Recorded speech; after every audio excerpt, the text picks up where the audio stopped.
Hello everyone, it's Dio from Firm Fair Gaming, bringing you another World of Warcraft video.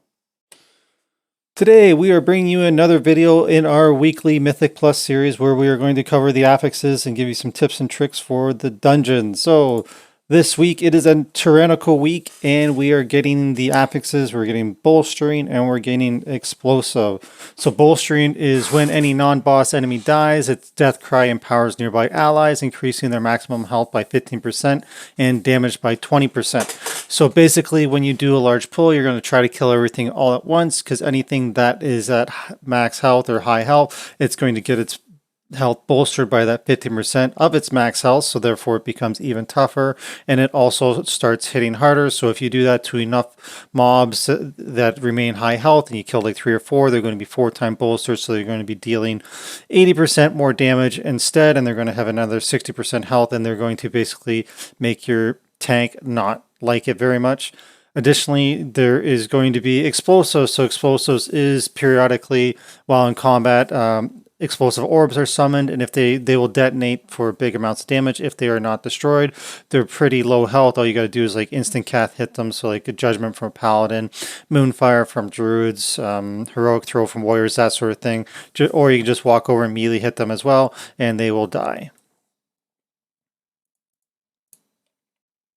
That being said, so for the tanks this week, basically you're going to have to watch the bolstering buff that the trash is getting when you do those big pulls. If you notice that things are not dying evenly, you just got to be aware, watch the buff, because that trash will start to hurt, particularly when they got 3, 4, or even more stacks, depending on how big the pull is. So you might have to run away, you might have to kite a little bit, and maybe want to save some of your CDs for later in the pull, just to make sure that as things start to get bolstered, you're able to take the punishment that you're about to receive.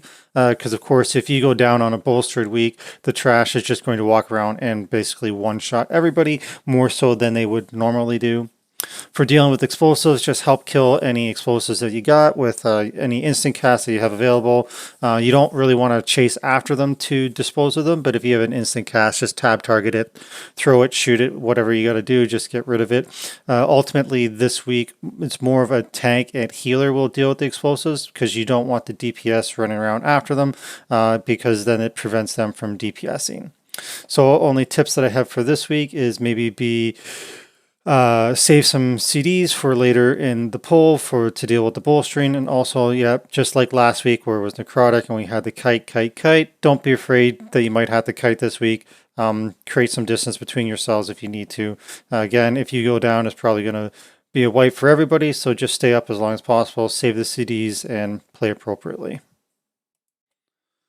For healers, for our bolstering, basically, as I was warning the tanks, they might receive a bit more punishment later in the pull, so you yourself may have to heal them more than you're used to near the end of the pulls, because I know in some cases tanks are pretty self-sufficient and look after themselves, but in this case, if there's a big pull and lots of bolstering going on, they're going to need some more attention, just like they did last week. But at least this week, they'll actually be able to receive your healing, whereas last week they couldn't.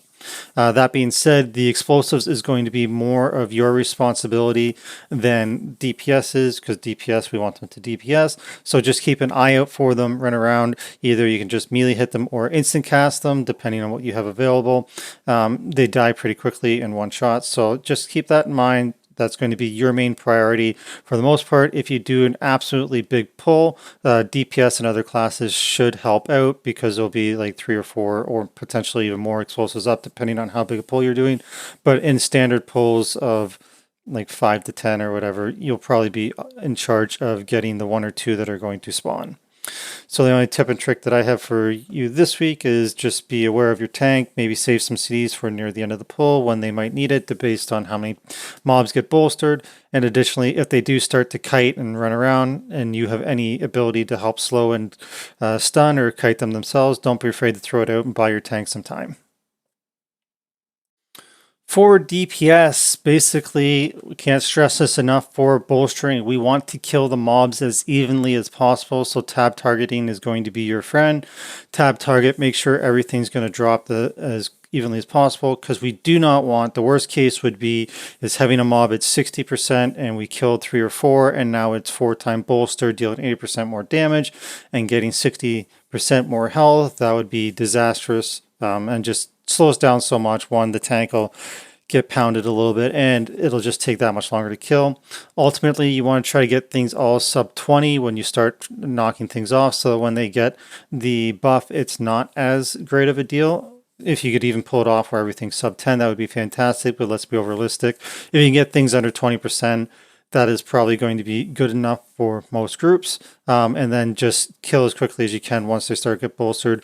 If your tank starts to flee and run around, do what you can to help CC them, kite them, slow them, so that he doesn't go down. Because again, a bolstered mob, if the tank goes down, they'll be so bolstered, their damage will be insane.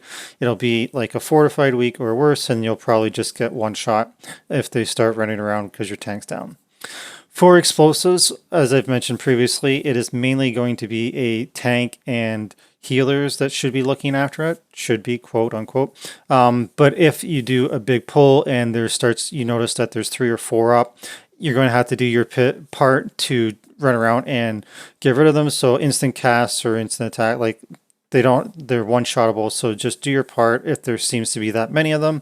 And then, because you don't want one of those going off, because that'll be a good way to unexpectedly have a wipe if 1 or 2 of those get off mid-pull. Excuse me. But other than that, you should just be focusing on DPS, because your healers and tanks should be able to heal or handle, I would say, most of those.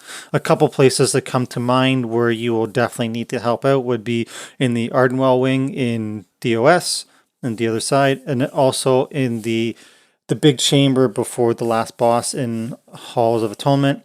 I forget what that person's name is, but in there where you have to kill all the tormented souls. If you pull the whole room, there's going to be a ton of explosives, so everybody will have to be vigilant in that room and do their part to clean that stuff up. That being said, because it is an explosive week and they come up quite frequently, Incinerator Arcaleth actually has one of the 3 anima powers that he drops is the Signet of Bolstering, and that is highly recommended to pick up this week. So that one is, where's my note? Sorry. So enemies that die within 40 yards bolster you, increasing your damage done by 3% for 25 seconds, stacking up to 5 times. So in successive stacks do not increase the duration, but basically with the explosives and how frequently they spawn, you could always have like a 15% damage buff. So I would recommend doing that one this week. If you test it out, see what you think. I think it'll be a great one to pick up. I was watching the big M+ tournament that was going on this weekend, and they were advising there that on an explosive dungeon, that if you have explosives, that you should always pick this up. So I'm looking forward to trying it out to see how it does. I didn't do it the last time it was up, so I'm going to do it this one. They recommend it. Those are some of the best players in the world, so I'm going to borrow their strategy, test it out, and see how we do. So that kind of wraps up the summary for the week. So the main thing that we want to do here, that we want to look after, is, of course, we want to basically kill things evenly and handle the explosives, and that should be big wins for everybody. We should be able to push our keys. I think it's going to be a decent push week overall. After last week where things were horrendous due to Necrotic and the Sanguine, the combination was just terrible. I know tanks were not really in the queue system, and it was kind of hard just to get your dungeons in. I know a lot of people just went for 4 dungeons instead of the usual 10. So this week things should be better. It is Tyrannical, which typically seem to be better push weeks, because you can just fly through the trash. Bolstering will cause a little bit of issues this week, but if it's handled correctly and you keep the stacks low, or if they do get bolstered, you have them low health, you should be good to go, and it should be a good push week. Me, myself, I personally plan to try to get in a couple 21s or 22s this week. That's my goal for this week. So I hope everybody else has similar success in their week ahead. Of course, if you have any questions or comments, please let us know below. We'd love to have a chat about the affixes, and provide any additional tips and tricks, or if you have any that you want to share with everybody, please let us know. And as always, we appreciate any likes and subscribes. We enjoy bringing you guys this content, and hope you enjoy it too. And of course, you can always find us on Twitch. Good luck, everybody.